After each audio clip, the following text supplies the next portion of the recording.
तो नमस्ते दोस्तों, स्वागत है आप सभी लोगों का एक बार फिर से अपने YouTube channel dream India polytechnic study point में।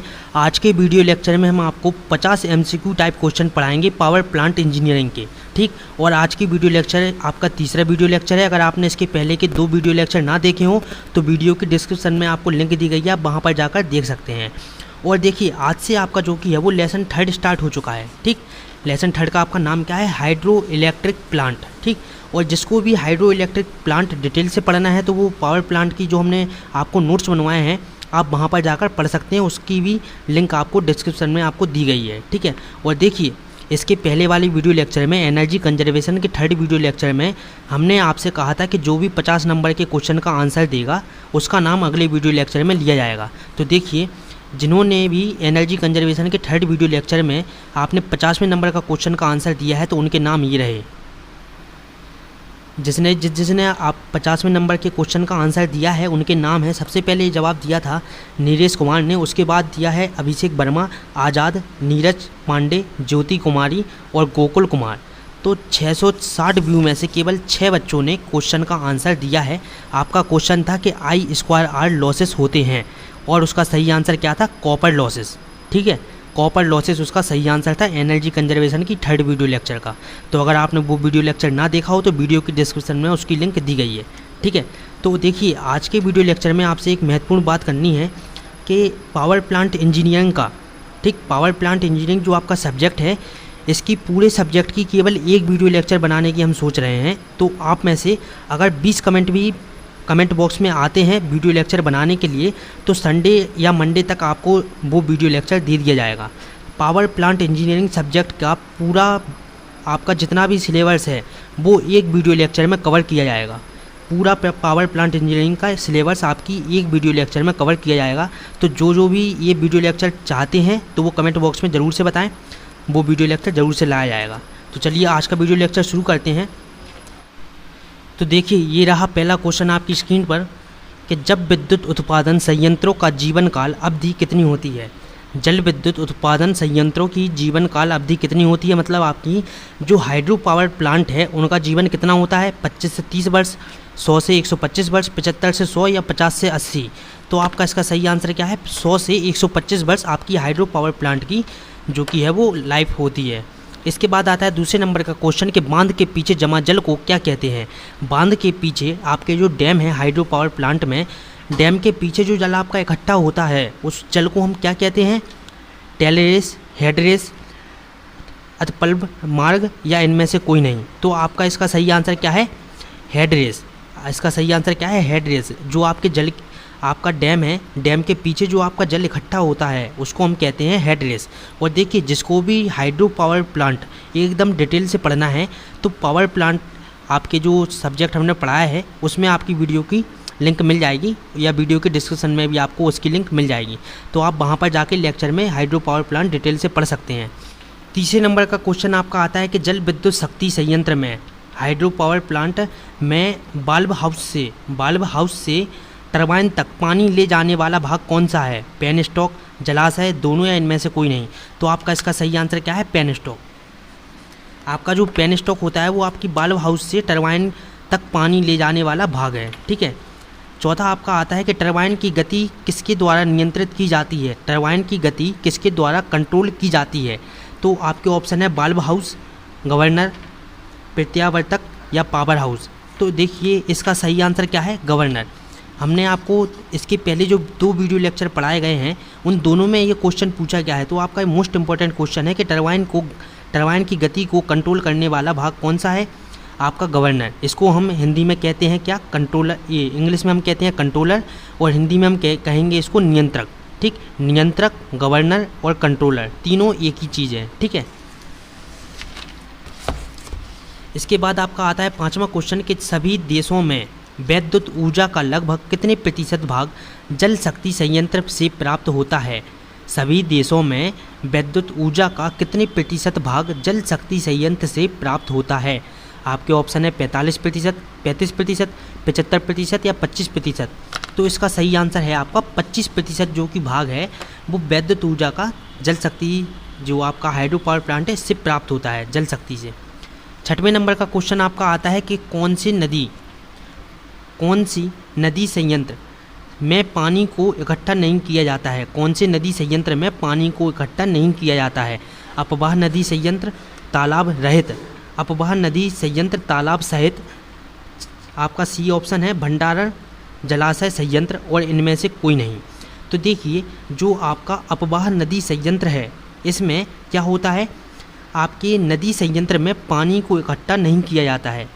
देखिए नाम यहाँ पर लिखा है क्या, तालाब रहित, मतलब इसमें तालाब नहीं है। ठीक, तालाब रहित नाम से भी समझ में आ रहा है कि इसमें जो कि है वो तालाब नहीं बनाया जाता है आपके कौन से अपवाह नदी संयंत्र में।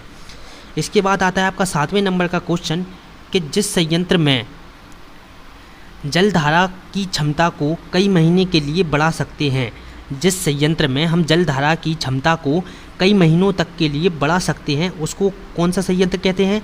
भंडारण जलाशय संयंत्र, अपवाह नदी संयंत्र, तालाब रहित, दोनों या इनमें से कोई नहीं।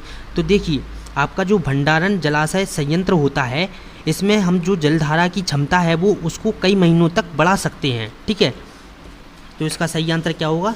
भंडारण जलाशय संयंत्र। 8वें नंबर का आपका क्वेश्चन आता है कि जो जल को बहने से रोकता है और एक जलाशय बनाने में मदद करता है उसको हम क्या कहते हैं? जो जल को बहने से रोकता है और आपका जलाशय बनाने को इकट्ठा मतलब मदद करता है या फिर आपके जल को इकट्ठा करने में मदद करता है उसको हम क्या कहेंगे? नदी, डैम, टरबाइन, या इनमें से कोई नहीं। तो सभी लोगों को पता है डैम। इसका सही आंसर क्या होगा? डैम। 9वें नंबर का आपका क्वेश्चन आता है कि पेल्टन व्हेल क्या है? पेल्टन वे क्या है? तो टरबाइन का जो भाग होता है वो आपका होता है क्या? पेल्टन वे कहलाता है। ठीक, 10वें नंबर का आपका क्वेश्चन आता है कि हाइड्रो पावर प्लांट में वाटर की स्थैतिक ऊर्जा को परिवर्तित किया जाता है। हाइड्रो पावर प्लांट में वाटर की स्थितिज ऊर्जा को परिवर्तित किया जाता है। किस में परिवर्तित किया जाता है? Kinetic energy, heat energy, light energy, या सभी में? तो इसका सही आंसर क्या है? काइनेटिक एनर्जी में चेंज किया जाता है हाइड्रो पावर प्लांट में वाटर की स्थितिज ऊर्जा को। सही आंसर क्या हो जाएगा? Kinetic energy. 11वें नंबर का आपका क्वेश्चन आता है कि निम्न शीर्ष संयंत्र में जल शीर्ष न्यूनतम कितने मीटर से कम होता है? निम्न शीर्ष संयंत्र में जल शीर्ष न्यूनतम कितने मीटर से कम होता है? तो 10 मीटर, 50, 25 या 75। तो आपका इसका सही आंसर क्या है? 25। इसके बाद आता है आपका 12वें नंबर का क्वेश्चन कि मध्य शीर्ष संयंत्र में लगभग कितने के मध्य उपलब्ध होता है? आपका जो जल है वो जल को लगभग कितने के मध्य उपलब्ध होना चाहिए? 45 से 75, 35 से 95, 25 से 95, या आपकी 45 से 95। तो आपका इसमें सही आंसर क्या है? 35 से 95 मीटर। अब बहुत से लोग इसमें से सोच रहे होंगे कि ये मध्य शीर्ष संयंत्र और निम्न शीर्ष संयंत्र क्या होता है। तो देखिए आप लोगों को इसके बारे में थोड़ा पढ़ा देते हैं, इसके बाद हम आगे क्वेश्चन में बढ़ेंगे। देखिए उपलब्ध जल शीर्ष के आधार पर, आपके जो उपलब्ध जल शीर्ष है उसके आधार पर आपके 3 शीर्ष संयंत्र होते हैं। एक होता है आपका निम्न शीर्ष संयंत्र, दूसरा आपका होता है मध्य शीर्ष संयंत्र, तीसरा होता है आपका उच्च शीर्ष संयंत्र। देखिए मध्य शीर्ष संयंत्र में क्या होता है, इसमें जल शीर्ष न्यूनतम 25 मीटर से कम होता है। इस संयंत्र में जल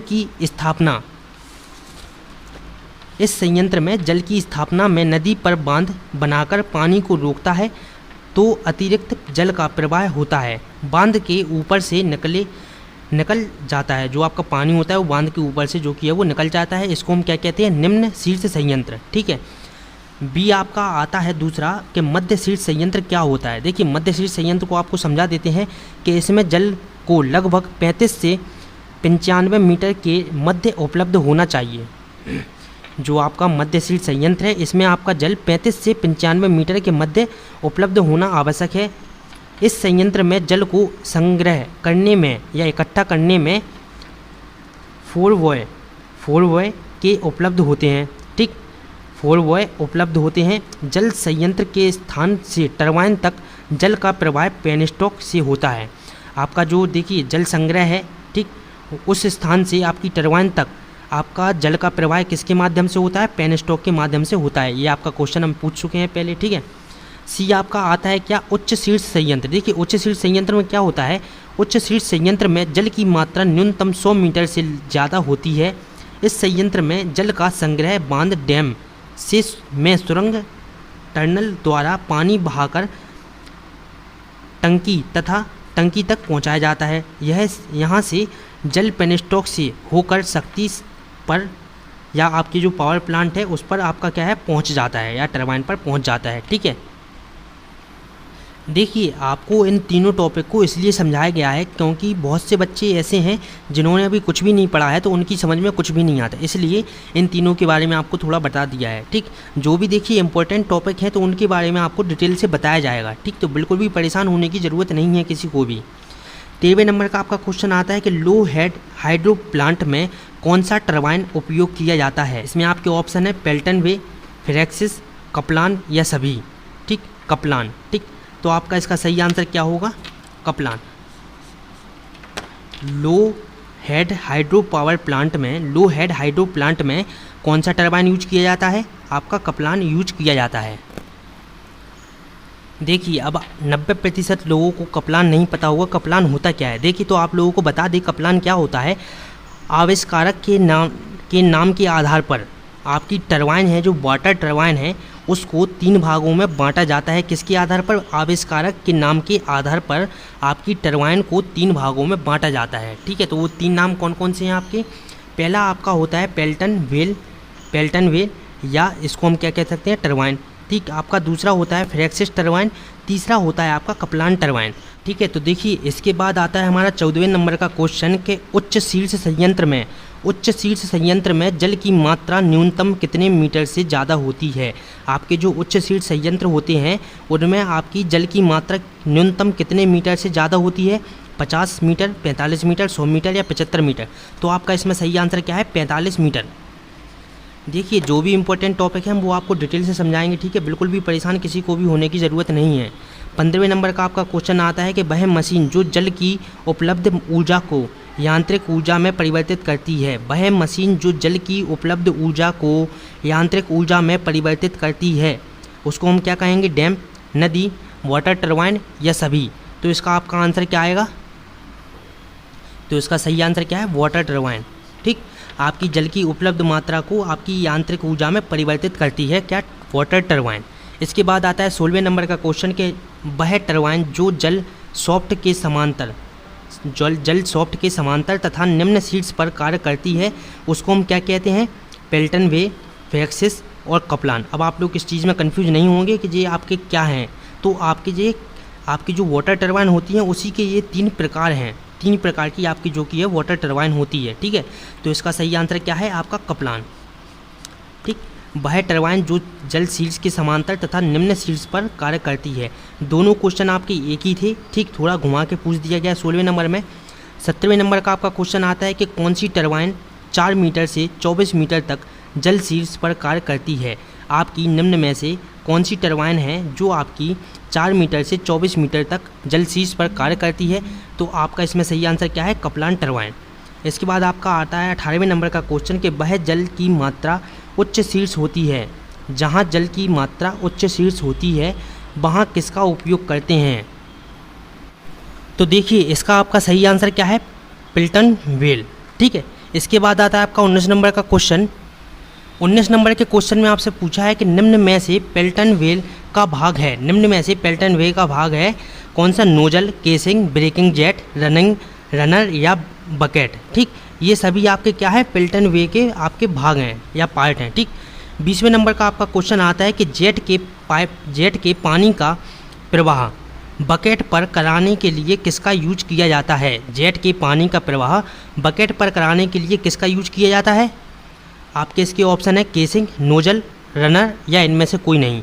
देखिए आपको ज़रा शॉर्ट फॉर्म में हम हाइड्रो पावर प्लांट समझा दें इस वीडियो लेक्चर में। देखिए इसमें आप शॉर्ट फॉर्म में हाइड्रो पावर प्लांट को समझ सकते हैं शॉर्ट तरीके से। देखिए आपके हाइड्रो पावर प्लांट में क्या होता है, यहाँ पर आपका ये एक डैम बना हुआ होता है। ठीक, ये आपके नदी के पानी को इकट्ठा कर लेता है डैम। आपका जो पानी है वो यहाँ पर पेन स्टॉक की मदद से आपका पानी डैम से आपका किस में आता है, आपका जो यहाँ पर टरबाइन लगी हुई है, टरबाइन तक आता है पेन स्टॉक की मदद से। ठीक है, टरबाइन पर जो आपके जो यहाँ पर आपके वेन लगे हुए होते हैं, ब्लेड टाइप लगे हुए होते हैं आपके इस प्रकार के, और नोजल का जो प्रेशर निकलता है पानी का, नोजल की मदद से हम पानी का प्रेशर इन वेन पर डालते हैं। ठीक, इन वेन को नोजल क्या करता है, पानी के प्रेशर जब इस पर वेन पर लगता है तो आपकी ये टरबाइन जो कि है रोटेट होने लगती है, और इसी की सॉफ्ट एक आपकी जनरेटर से जुड़ी हुई होती है। जब आपकी ये टरबाइन घूमती है तो आपका जनरेटर भी स्टार्ट हो जाता है और आपकी क्या होती है, विद्युत ऊर्जा बनने लगती है। तो इस तरह से आप हाइड्रो पावर प्लांट को शॉर्ट तरीके से समझ सकते हैं, और जिसको भी डिटेल से पढ़ना हो हाइड्रो पावर प्लांट, वो पावर प्लांट की डिस्क्रिप्शन में जाएँ। ठीक है, और डिस्क्रिप्शन में उस वीडियो की लिंक आपको दी गई है पावर प्लांट की। इसके बाद आता है आपका 21 नंबर का क्वेश्चन कि घूमते हुए पहिए को रोकने के लिए हम किसका यूज करते हैं। घूमते हुए पहिए को रोकने के लिए हम किसका यूज करते हैं, ब्रेकिंग जेट का यूज करते हैं। 22वें नंबर का आपका क्वेश्चन आता है कि पेन स्टॉक किसका बना होता है। पेन स्टॉक देखिए, आप सभी लोगों को बता दें पेन स्टॉक किसका बना हुआ था। पेन स्टॉक आपका बना हुआ होता है स्टील का। आपका जो पेन स्टॉक यहाँ पर हमने अभी चित्र में पढ़ा, आपकी जो डैम से नोजल तक पानी पहुँचाता है उसको हम क्या कहते हैं, पेन स्टॉक कहते हैं। और ये आपका पेन स्टॉक किसका बना हुआ था, स्टील का बना हुआ होता है। और इस स्टील के पेन स्टॉक के ऊपर से हम क्या करते हैं, आरसीसी चढ़ा देते हैं। ठीक, आपकी जो कंक्रीट, सीमेंट और जो बजरी, इन सभी का मिश्रण हम आरसीसी कहते हैं, उसी को हम इसके ऊपर से चढ़ा देते हैं, जिससे आपका जो पेन स्टॉक है वो और मजबूत हो जाता है। 23 नंबर का आपका क्वेश्चन आता है कि रिएक्शन टरबाइन की स्पेसिफिक स्पीड कितनी होती है। रिएक्शन टरबाइन की स्पेसिफिक स्पीड कितनी होती है। आपके देखिए इसमें ऑप्शन है 5 से 50, 100 से 10 से 100, या आपकी 100 से 150, या 150 से 30, 100, 300। ठीक है, तो आपका इसका सही आंसर क्या है, 10 से 100। आपकी जो स्पेसिफिक स्पीड होती है किसकी, रिएक्शन टरबाइन की, वो होती है 10 से 100। इसके बाद आता है आपका 24वें नंबर का क्वेश्चन। 24 नंबर के क्वेश्चन में आपसे पूछा है कि एक हाइड्रो इलेक्ट्रिक पावर प्लांट की रनिंग कॉस्ट कितनी होती है। एक हाइड्रो इलेक्ट्रिक पावर प्लांट की रनिंग कॉस्ट कितनी होती है। आप इसका डायरेक्ट आंसर याद करेंगे, लेस देन डेट आ स्टीम पावर प्लांट। एक स्टीम पावर प्लांट से कम इसकी जो कॉस्ट है वो रनिंग कॉस्ट होती है। 25 नंबर का आपसे क्वेश्चन पूछा जाता है कि भाप टरबाइन का सिद्धांत किसके द्वारा नियंत्रित होता है। भाप टरबाइन का सिद्धांत किसके द्वारा नियंत्रित होता है। तो आपके इसके ऑप्शन है बायपास गवर्निंग, ठीक, गवर्निंग, और तीसरा आपका इसका ऑप्शन है नोजल कंट्रोल गवर्निंग, या ये सभी। तो आपके ये सभी इसमें आंसर आएगा। ठीक, जो आपकी भाप टरबाइन का सिद्धांत है वो किसके द्वारा नियंत्रित होता है, बायपासिंग गवर्निंग और नोजल कंट्रोल गवर्निंग, इन तीनों के द्वारा आपका जो भाप टरबाइन का सिद्धांत है वो कंट्रोल होता है।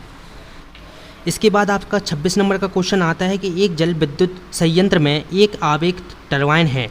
एक जल विद्युत संयंत्र में एक आवेग टरबाइन गतिज ऊर्जा में प्रारंभिक पूर्ण रूपांतरण द्वारा संचालित होती है। ठीक है, 27 नंबर के क्वेश्चन में आपसे पूछता है कि खुले चक्र गैस टरबाइन की अधिकतम दक्षता कितनी होती है। खुले चक्र गैस टरबाइन की अधिकतम दक्षता कितनी होती है, 60%, 40%, 50% या 30%। तो इसका आपका सही आंसर क्या है, 30%। देखिए आपके सरल क्वेश्चन भी आएंगे और कठिन क्वेश्चन भी आएंगे, तो आप दोनों तरह के क्वेश्चन जो कि है वो तैयार करते हुए चलें। आप ये मत सोचें कि आपको जो सरल क्वेश्चन जो कि है वो पूछे जाएंगे, कठिन क्वेश्चन भी आपसे पूछ सकता है। 28 नंबर का आपका क्वेश्चन पूछा जाता है कि ताप विद्युत संयंत्र द्वारा दहन के किस चक्र का उपयोग किया जाता है। ताप विद्युत संयंत्र द्वारा दहन के किस चक्र का उपयोग किया जाता है। तो आपके इसके ऑप्शन में है ब्रेटन साइकिल, कार्टन साइकिल, ठीक, कैरनोट साइकिल, और आपका इसके बाद सी ऑप्शन है आपका कौन सा, रैंकिंग साइकिल या ऑटो साइकिल। तो आपका इसका सही आंसर है रैंकिंग साइकिल। ठीक, ताप विद्युत संयंत्र द्वारा दहन के किस चक्र का उपयोग किया जाता है, रैंकिंग साइकिल का उपयोग हम करते हैं। 29वें नंबर का आपका प्रश्न आता है कि स्टीम पावर प्लांट की रैंकिंग दक्षता कितनी होती है। स्टीम पावर प्लांट की रैंकिंग दक्षता कितनी होती है। तो आप इसमें लिखेंगे इम्प्रूव इन विंटर। ठीक, इम्प्रूव इन विंटर मतलब आपकी जो सर्दियों में है जो कि बढ़ जाती है। इसके बाद आता है आपका 30 नंबर का क्वेश्चन कि जीवाश्म ईंधन संयंत्र में ईंधन के दहन के लिए कौन सा रैन ठीक, कौन सा रेन आवश्यक होता है, कौन सा रेन आवश्यक होता है? तो आपके इसमें देखिए ऑप्शन में आपका है सही ईंधन हवा रेटियो, सही ईंधन हवा रेटियो। बी आपका ऑप्शन आता है ऑक्सीजन। तीसरा है उचित प्रज्वलन तापमान। और आपका चौथा ऑप्शन क्या है? सभी। तो आपका इसका सही आंसर क्या है? सभी। देखिए 31 नंबर के क्वेश्चन में आपसे पूछा जाता है कि एक पावर प्लांट में कोयले को कोल हैंडलिंग प्लांट से बॉयलर तक किसके माध्यम से पहुंचाया जाता है? आपके ऑप्शन है ट्रक, ट्रॉली, बकेट या सभी। तो देखिए इसका ऑप्शन क्या आएगा? सभी। मतलब आप सीधे सीधे समझिए, कोयले को हम प्राप्त स्थान से प्लांट तक किसके माध्यम से पहुंचाते हैं?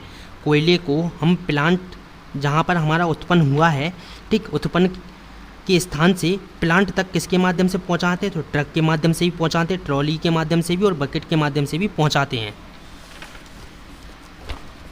32 नंबर का आपका प्रश्न आता है कि भारत कोयले में राख सामग्री कितनी प्रतिशत होती है? भारतीय कोयले में राख सामग्री कितने प्रतिशत होती है? आपके ऑप्शन है 20 से 25%, 10 से 15%, 7 से 10 या 5 से 7%। तो आपका इसका सही आंसर क्या है? 20 से 25% जो कि है वो इंडियन कोयले में राख की मात्रा होती है।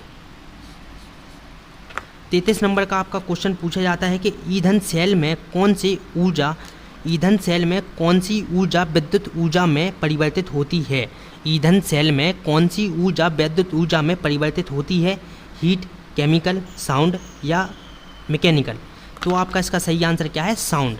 जो आपकी साउंड है वो ईंधन सेल में, ठीक, आपकी ईंधन सेल में साउंड ऊर्जा विद्युत ऊर्जा में परिवर्तित होती है। इसके बाद आता है आपका 34 नंबर का क्वेश्चन कि फ्लाई ऐश का परिणाम होता है। फ्लाई ऐश, ठीक, जिसको भी स्पेलिंग में प्रॉब्लम हो, ये लिखा हुआ है फ्लाई ऐश का परिणाम होता है gas turbine, hydro power plant, pulverised coal boiler या इनमें से कोई नहीं। तो आपका इसका सही आंसर क्या है? पुलवराइज्ड कोल बॉयलर। देखिए ये आपका क्या है, इसमें सबसे ज़्यादा जो है फ्लाई ऐश बनाई जाती है, ठीक, या इससे उत्पन्न होती है फ्लाई ऐश। अब आपको एक लाइन में समझा देते हैं, फ्लाई ऐश हमारी आँखों के लिए हानिकारक होती है, ठीक है। 35 नंबर का आपका क्वेश्चन आता है कि जो एक स्टीम पावर स्टेशन में बॉयलर के सुपर हीटर में प्रवेश करता है, जो एक स्टीम पावर स्टेशन में बॉयलर के सुपर हीटर में प्रवेश करता है, कौन है? Wheat steam, super heated steam या आपकी कोल्ड वाटर या आपका हॉट वाटर। तो आपकी जो वीट स्टीम होती है वो आपकी एक स्टीम पावर स्टेशन में बॉयलर के सुपर हीटर में प्रवेश करती है। 36 नंबर का आपका क्वेश्चन आता है कि चारकोल बॉयलर की स्टीम उत्पन्न करने की क्षमता कितनी होती है? जो आपका चारकोल बॉयलर होता है उसमें आपकी स्टीम उत्पन्न करने की क्षमता कितनी होती है? ये आपके देखिए कुछ क्वेश्चन आपके जो सेकंड चैप्टर में से छूट गए थे वो आपके इस वीडियो लेक्चर में कवर कराए जा रहे हैं, ठीक है। तो चारकोल बॉयलर आपका सेकंड लेसन में था।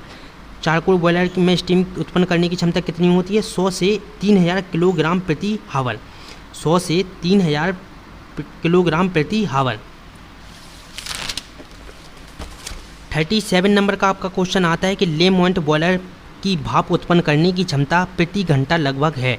लेमोंट बॉयलर की भाप उत्पन्न करने की क्षमता प्रति घंटा कितनी होती है? तो आपकी देखिए प्रति घंटा 40 टन, 50 टन, 60 टन या 70 टन। तो इसका सही आंसर क्या है? 50 टन।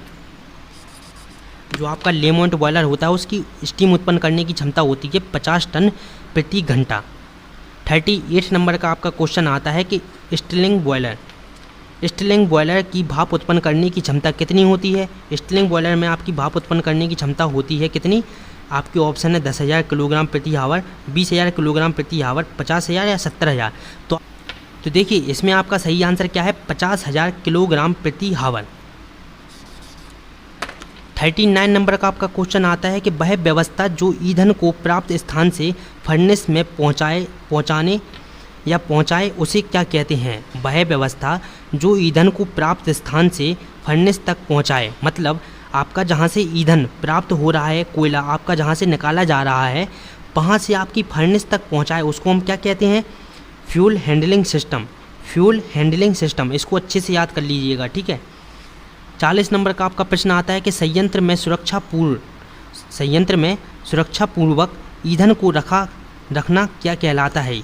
आपके जो संयंत्र है या प्लांट है वहाँ पर आपकी ईंधन को सुरक्षापूर्वक सेफ्टी से रखना क्या कहलाता है, फ्यूल स्टोरेज, या आप कह सकते हैं कि फ्यूल स्टोरेज में आपके ईंधन को सुरक्षित रखा जाता है। ठीक है। 41 नंबर का आपका क्वेश्चन आता है कि ईंधन को उसके प्राप्त स्थान से संयंत्र तक पहुंचाया किसके माध्यम से जाता है। आपके ईंधन को प्राप्त स्थान से संयंत्र तक किसके माध्यम से पहुंचाया जाता है। देखिए कंफ्यूज होंगे आप लोग इन दोनों चीज़ में। ये है आपका ईंधन को प्राप्त स्थान से फर्नेस तक पहुंचाना कहलाता है आपका फ्यूल हैंडलिंग सिस्टम, और आपका ईंधन प्राप्त स्थान से आपके जो संयंत्र है, प्लांट है, ठीक, पावर प्लांट आपका जहाँ पर लगा है वहाँ तक पहुँचाने को हम कहते हैं फ्यूल हैंडलिंग। ठीक, तो फ्यूल हैंडलिंग और फ्यूल हैंडलिंग सिस्टम इन दोनों में कंफ्यूज बिल्कुल भी ना हो। 42 नंबर का आपका क्वेश्चन आता है कि कोल जिसको हम हिंदी में क्या कहते हैं, कोयले को उतारने के स्थान से लेकर कोल्ड स्टोरेज तक ले जाने की प्रक्रिया को हम क्या कहते हैं, कोल्ड ट्रांसफ़र हम उसको कहते हैं। ईंधन को उतारने से उसकी स्टोरेज स्थान तक ले जाने को हम क्या कहते हैं, कोल्ड ट्रांसफ़र। 43 नंबर का आपका क्वेश्चन आता है कि भूकंप रोधी तथा कम खर्च वाले बांध कौन सा है। भूकंप रोधी तथा कम खर्च वाला बांध आपका कौन सा है, बटरस बांध, आर्क बांध, या आपका है गुरुत्व बांध, या इनमें से कोई नहीं। तो जो आपका आर्क बांध है ये आपका भूकंप रोधी होता है और आपका कम खर्च में बन जाता है आर्क बांध। ठीक है।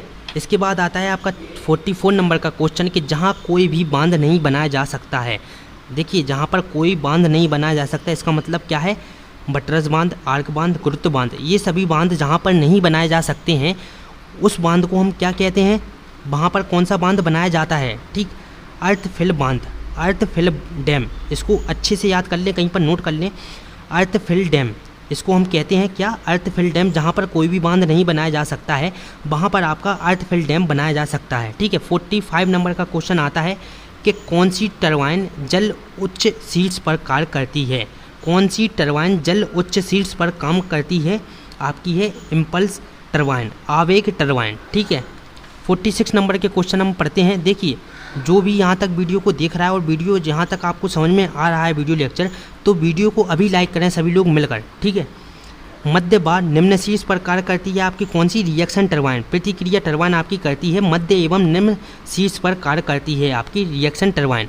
47 नंबर आपका क्वेश्चन आता है कि हाइड्रो पावर प्लांट की दक्षता कितनी होती है। ये आपसे क्वेश्चन बार बार पूछा जाता है कि हाइड्रो पावर प्लांट की दक्षता कितनी होती है। आपको सभी पावर प्लांट की दक्षता याद करनी ही है। ठीक है। सभी पावर प्लांट की जितने भी आपका चार्ट बनवाया गया है आपको, ठीक, वो आपके टेलीग्राम चैनल पर और इंस्टाग्राम पर डाल दिया गया, वहाँ पर जाकर स्क्रीनशॉट ले लिया, डाउनलोड कर लिए। ठीक है। उसमें आपके सभी जितने भी पावर प्लांट हैं उनकी वर्गीकरण करा गया है आपका क्रम वाइज। ठीक है। हाइड्रो पावर प्लांट की दक्षता कितनी होती है, 60 से 70%, सभी लोगों को पता है ये चीज़।